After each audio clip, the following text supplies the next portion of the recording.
అందరికీ నమస్కారం. ఈ శరీరం పేరు గోమాత్ సురేష్.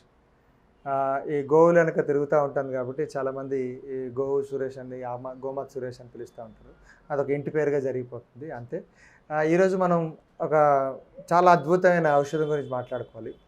అంటే ఎందుకు ఔషధం అంటారంటే మందుకి ఔషధానికి చాలా తేడా. మందులు అంటే రోగం వచ్చిన తర్వాత తీసుకునేది మందులు. ఔషధాలు అంటే రోగం రాకుండా ముందే చేసేది ఔషధాలు. అదేవిధంగా ఎక్సర్సైజెస్ కానీ యోగాకి తేడా. ఎక్సర్సైజెస్ అంటే ఏంటి? రోగం వచ్చిన తర్వాత చేయాల్సింది ఏదో తగ్గించుకోవడానికి చేయాల్సింది. అంటే నా కొవ్వు తగ్గించుకోవడానికి, పొట్ట తగ్గించుకోవడానికి, వెయిట్ తగ్గించుకోవడానికి చేసేది ఎక్సర్సైజ్. యోగా అంటే ఏంటి? రాకుండా, కొవ్వు రాకుండా తయారు చేసుకోవడానికి, వెయిట్ పెరగకుండా ఏవైతే ఉండో అవి చేసేది యోగా. అంటే ఈ సమస్య ఎలాగైతే అర్థం చేసుకుంటామో ఆటోమేటిక్గా పరిష్కారం అలాగే ఉంటుంది. అరే నేను ఎందుకు తింటున్నాను, ఇలాంటి తినడానికి అవకాశం ఏంటి నాకు కావాలి అనేది ప్రతి ఒక్కరు అర్థం చేసుకోవాలి. అందులో భాగంగా ఈరోజు ఆవు నెయ్యి గురించి మాట్లాడదాం.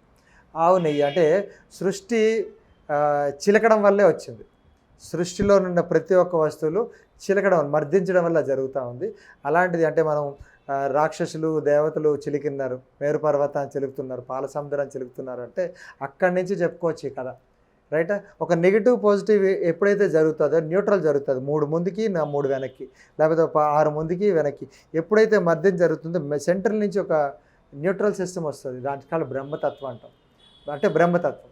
అదే మనం ఏం చేశారంటే చాలామంది పాతకాలంలో శాస్త్రవేత్తలు, ఇంట్లో ఉన్న శాస్త్రవేత్తలు అంటే అమ్మలు, వాళ్ళందరూ ఏం చేశారంటే ఈ పెరుగు ఏదైతే ఉందో, ఆవు నుంచి వచ్చే పాలు ఏదైతే ఉందో దాన్ని అంటే ఏదో ఒకటి చేయడం. అప్పుడులో ఉండే ప్రతి ఒక్కటి ఏంటంటే మర్దించడం, కొత్త నెక్స్ట్ జనరేషన్కి ఏదో ఒకటి అందించాలి అని వాళ్ళు ఉంటారు. ఇప్పుడు ఏ టెక్నాలజీ వచ్చింది అంటే కొత్త విషయాలు కనుక్కోవడం. అందులో మంచి ఉంటుంది, చెడు ఉంటుంది. ఇప్పుడు మనం మంచి గురించి మాట్లాడుకుంటున్నాం. అందులో ఉండే భాగంగా ఈ వెన్నని పెరుగుని చిలికేవారు. ఆవు పాలు వచ్చినాయి, అందులో కొంచెం పెరిగేసేవారు. పెరిగేస్తే అది ఉట్టు మీద పెడితే మంచిగా గడ్డ పెరుగు అయ్యేది. ఆ గడ్డ పెరుగుని తెల్లవారు దించుకున్నది. తెల్లవారిసరిగా సూర్యుడు రాకముందే స్టార్ట్ చేసేవారు. అంటే ఎక్కడ వేడి వస్తే వెన్న కరిగిపోతుందని బాగా మర్దించారు. అందులో చల్లటి నీళ్ళు పోసారు, 1కి 4 గింతలు నీళ్ళు పోసేసిన తర్వాత మంచిగా వెన్న పైకి తేలుతుంది. ఆ కమ్మనైన వెన్న, దాంతోపాటు వగరైన కిందన మజ్జిగ, అవి తాగేవారు. మజ్జిగ తాగేవారు, ఎవరు కూడా పెరుగులు తినేవారు కాదు. ఎందుకు? వాడికి కావాల్సింది వెన్న, నెయ్యి. ఆ వెన్నని, కమ్మనైన వెన్నని ఎప్పుడో తెల్లవారిపూట ఒక 3 రోజులు వెన్నని వాళ్ళు పక్కన పెట్టుకొని ఒకసారి బాగా నీళ్ళతో కడుగుతారు. ఆ నీళ్ళతో కడిగిన తర్వాత ఇంకేమైనా మజ్జిగ ఉందా, మజ్జిగ పార్టికల్స్ అన్నీ పడిపోతాయి. బాగా కడిగేసిన తర్వాత దాన్ని చిన్న కుండలో కానీ లేకపోతే స్టీల్ గిన్నెలో కానీ బాగా వేడి చేసేవాళ్ళు. చిన్న మంట మీద ఎప్పుడైతే బాగా వేడి చేస్తున్నారో అందులో కొంచెం తమలపాకులు కానీ కరివేపాకులు కానీ వేస్తే ఒక కమ్మదనమైన స్మెల్ వచ్చేది. ఒకసారే వేడి చేయాలి. చూడండి, మళ్ళీ ఇవన్నీ సైన్సే. ఎప్పుడైతే మనం నెయ్యిని డబల్ బాయిల్ చేస్తామో దాని టేస్ట్ మారిపోతుంది, గుణాలన్నీ చచ్చిపోతాయి. వెన్న మళ్ళీ బాగా దాన్ని 1:4 రేషియోలో మళ్ళీ నీళ్ళు కలుపుకుంటారు. అప్పుడు వెన్న బాగా తేలుతుంది. చాలామంది ఏం చేస్తారు, ఈ ప్రాసెస్ అంతా నచ్చక మేగడ తీసేస్తాం. ఆవు పాల మీద మేగడ, పెరుగు మేగడ అంతా తీసేస్తాం. అంటే కష్టం కదా చిలకడం.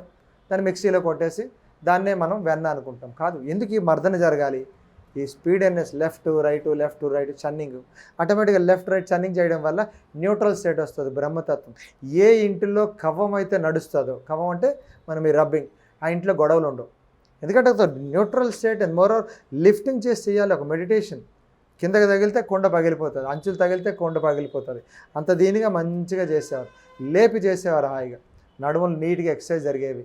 రైట్. అది చేయాలంటే అది మొత్తం బయటకు ఒలిగిపోకుండా చేయాలి. అంత మంచిది. నెయ్యిని మనం ఇప్పుడు ఏం చేస్తున్నాం, ఈజీగా కొనుక్కొని వస్తున్నాం. అక్కడే స్టార్ట్ అయింది రోగాలు. అంటే మనం ఏం చూస్తున్నాం, ఎంఆర్పి చూస్తున్నాం, ప్రాసెస్సే లేదు. అది ఆవు పాల, జెర్సీ పాల, గేదె పాల, ఇంకేం పాల తెలియట్లేదు. అది మనిషి చాలా రోజులు పౌడర్ దగ్గర కలిపేస్తే నీళ్ళు ఇస్తున్నాం, అది కూడా పాలు అనేసుకుంటున్నాం. కాదు, ఆవు పాలు ఏదైతే దేశీ ఆవు పాలు ఏదైతే వచ్చిందని బాగా చిలకాలి. మళ్ళీ ఎవరికైతే నమ్మకం లేదో చిలికించుకోండి, పెరుగు తెచ్చుకోండి. ఎవరైతే చిలికిస్తున్నారో వాళ్ళ దగ్గరికి వెళ్ళి తెచ్చుకోండి. మేము చాలా దాదాపు 70,000 రూపాయలు ఒక మెషిన్ ఉంటుంది, చెక్క. హాయిగా 3 సార్లు ముందుకి 3 సార్లు వెనక్కి, 6 సార్లు ముందుకి 6 సార్లు వెనక్కి ఇలా తిరుగుతూ ఉంటుంది. కమ్మనైన వెన్న దొరుకుతుంది. ఆ చిలుకుతున్నప్పుడు ఆ మజ్జిగ స్మెల్లే బాగుంటుంది. అలాంటి వెన్నను ఏదైతే తీసుకొని ఇది తయారు చేసుకునే విధానం. 3 నెలల లోపల, 4 నెలల లోపల, 6 నెలలు మ్యాక్సిమం, 6 నెలల లోపల మీరు నెయ్యి తినేయవచ్చు. అది సీజన్ బట్టి మారిపోతుంది. ఎండాకాలంలో ఒకలాగా, వర్షాకాలంలో ఒకలాగా, శీతాకాలంలో ఒకలాగా మారిపోతుంది. ఎందుకు? ఆహారంలో మార్పులు కదా. ఆవు కూడా తినే గడ్డిలో లోపం, గడ్డిలో మార్పులు. ఎండాకాలంలో పచ్చిగడ్డి దొరకదు. రైట్. అండ్ వర్షాకాలంలో చాలా ఎక్కువ పచ్చిగడ్డి దొరుకుతుంది, అందులో ఫ్యాట్ శాతం చాలా ఎక్కువ, కమ్మదనమైన నెయ్యి వస్తుంది. ఎండాకాలం కొంచెం కమ్మదనం తగ్గుతూ ఉంటుంది, అంతేగాని దాంట్లో పోషక విలువలు ఏం తగ్గవు. సో అది అలాగా 6 నెలల లోపల ఉండే నెయ్యి మ్యాక్సిమం 3 నెలలకు వాడండి. 3 నెలల లోపల ఎప్పుడైతే నెయ్యి తిన్నారో నెయ్యి సర్వరోగ నివారణ అండి, అన్ని రకాల రోగాలు తగ్గించుకో. ఫస్ట్ పిత్త సమస్య తగ్గుతుంది, లేదంటే కఫాన్ని కరిగిస్తూ ఉంటుంది. ఎప్పుడైతే మాకు మర్మకాలు ఎలా ఉంటుందంటే కొందరికి నడుము బాగా కరిగిపోయి వస్తాయి, మోకాల గుజ్జులు అరిగిపోయి వస్తుంటాయి, ఈ షోల్డర్ పెయిన్స్ అన్నీ వస్తుంటుంది. అప్పుడు ఈ వెన్నని నెయ్యిని బాగా రంగరించామనుకోండి, బాగా మంచిగా రాస్తున్నాం అంటే అది ఇంజెక్ట్ అయిపోతుంది, 3 సార్లు తగ్గిపోతుంది. అంటే మోకాల్లో గుజ్జులు పెరగడానికి మళ్ళీ ఆవు నెయ్యి వాడుకుంటాం. పాత నెయ్యి ఉంటుంది, అంటే దాదాపు 4 సంవత్సరాలు 5 సంవత్సరాలు పాత నెయ్యి ఉంటుంది. అది మంచిగా కుండల్లోని మంచిగా పెట్టేస్తాం, ఎందుకంటే పింగాణి పాత్రలో పెట్టేసి అవి పెట్టడం, గాజు సీసాలో పెడతాం. ఆ నెయ్యి ఎలా పనిచేస్తుంది అంటే శరీరానికి ఎవరికైతే పక్షవాతం వస్తుంది, లేకపోతే హృద్రోగ సమస్యలు కానీ, లేకపోతే కర్కాటక వ్యాధి అంటే క్యాన్సర్ కానీ ఇలాంటివన్నీ వస్తున్నాయి, అల్సర్స్, పెప్టిక్ అల్సర్స్ వస్తాయి, దాన్ని మనం అన్నంలో తినిపిస్తాం. ఒక 3-4 ముద్దలు మంచిగా సొంటి వేసి మంచిగా తినిపిస్తే కొన్ని రకాల వనమూలికలు అందులో వేసామనుకోండి మొత్తం తేలిపోతుంది. ఆ నెయ్యిని మళ్ళీ ఏం చేస్తాం, ఇంకా దానికి బీపీకి ఒకరు అంటే సర్పగంధ అని చెప్పేసి, లేకపోతే సప్తరంగి అని చెప్పేసి ఇట్లాంటివన్నీ కొన్ని, లేకపోతే శతావరి అని చెప్పేసి అందులో మూలికలు కలపడం వల్ల, ఆ నెయ్యిలో మూలికలు కలపడం వల్ల లేడీస్ ప్రాబ్లం ఉన్న వాళ్ళకి ఒకటి, లేకపోతే హార్ట్ ప్రాబ్లమ్స్ ఉన్న వాళ్ళకి ఒకటి, కొలెస్ట్రాల్ ఉండే వాళ్ళకి. అంటే మందులు వేసుకునే దానికంటే నెయ్యి తినడం చాలా సులభం కదా, అర్థం చేసుకోండి. మన పప్పులో నెయ్యి వేసుకుంటే ఒక మంచి కమ్మదనం ఉంటుంది. అదే నేను హార్ట్ వాళ్ళకి కూడా నెయ్యి ఇస్తుంటాం, హార్ట్ ప్రాబ్లమ్స్ నెయ్యి తినండి. అది ఎట్లా ఇందా చెప్పుకున్నాం, చిలికిన నెయ్యి, దాంట్లో హార్ట్కి సంబంధించిన రోగాలు ఏదైతే మూలికలు ఉన్నాయో అవి కలపడం వల్ల రైట్. మోకాల నొప్పుల వారికి ఒక రకమైంది. అంటే ఎప్పుడైతే మనం తినే ఆహారం ద్వారా ఔషధం వెళ్ళిందనుకోండి రోగం తగ్గుతుందనే ఉద్దేశంతో ఇలాంటిది ముక్కులో రాసుకోవచ్చు, కంట్లో రాసుకోవచ్చు, మలద్వారానికి మూత్రద్వారానికి పెట్టుకోవచ్చు. చాలా వరకు యూటీఐ సమస్యలు ఉంటాయి, యుట్రస్ అంతటిని బాగా గ్యాసెస్ ఉంటాయి లేడీస్కి, అలాంటప్పుడు దాన్ని తీసుకోవచ్చు. శ్వేత క్రియ అని చెప్పేసి అంటాం రైట్. అండ్ మోరర్ ఎందుకంటే ఈ మాత్రవస్తి అని చెప్పేసి అంటాం, అంటే లోపలికి అంతటి ఎనీమా సిస్టంలో నెయ్యి వేయాలి. ఎనీమాలు ఎన్ని రకాలు వాళ్ళు ఏటవాలుగా పెట్టుకొని మలద్వారం ద్వారా నెయ్యి ఇస్తాం, పేగులన్నీ శుభ్రపడుతూ ఉంటాయి, తినే ఆహార పదార్థం బాగా జీర్ణం అవుతూ ఉంటుంది. సో ఇన్ని రకాల ఔషధాలకి నెయ్యి అనేది చాలా మంచి ఉపాయం. చాలామంది తెలియకుండానే ఊరికే నెయ్యి తీసుకోవడం వల్ల చెప్పుకోలేని రోగాలు కూడా తగ్గిపోతున్నాయి, ఎన్నో సమస్యలకి ఆహారం ద్వారా. సో ఇష్టమైన ఆహారం ద్వారా ఇన్ని సమస్యలు, ఇన్ని రోగాలు కూడా కేవలం ఆవు ద్వారా వచ్చే పాలు ద్వారా పెరుగు ద్వారా వెన్న ద్వారా నెయ్యి, దాని తర్వాత పంచిగా ఎగురుతాం. ఈ రకమైన ఔషధాలు ఎప్పుడైతే తయారు చేసుకొని నిత్యావసర వస్తువుల్లో, నిత్యావసర జీవన విధానంలో ఈ నెయ్యిని కూడా ఒక భాగం. మరీ చెప్తున్నాను, ఇది దీనికి బ్రాండ్స్ ఉండవు, ఆవే బ్రాండ్. తేనెకి నెయ్యికి బ్రాండ్స్ లేవు, ఎందుకంటే అవి జంతువుల ద్వారా వచ్చింది, అది మన ప్రసాదం.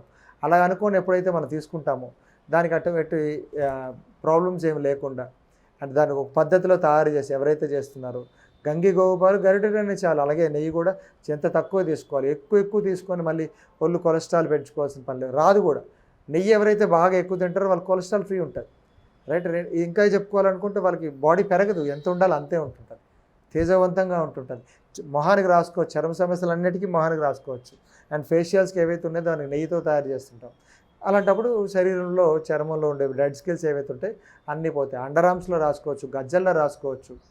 ఇన్ని చర్మ సమస్యలకి, ఇంటర్నల్ అండ్ ఆర్గాన్ సిస్టమ్కి నెయ్యి అనేది చాలా ఔషధం, అది ఒక అమృతం.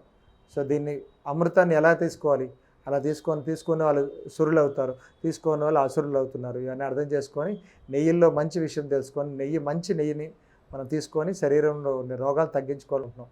నమస్కారం. జై గోమాత.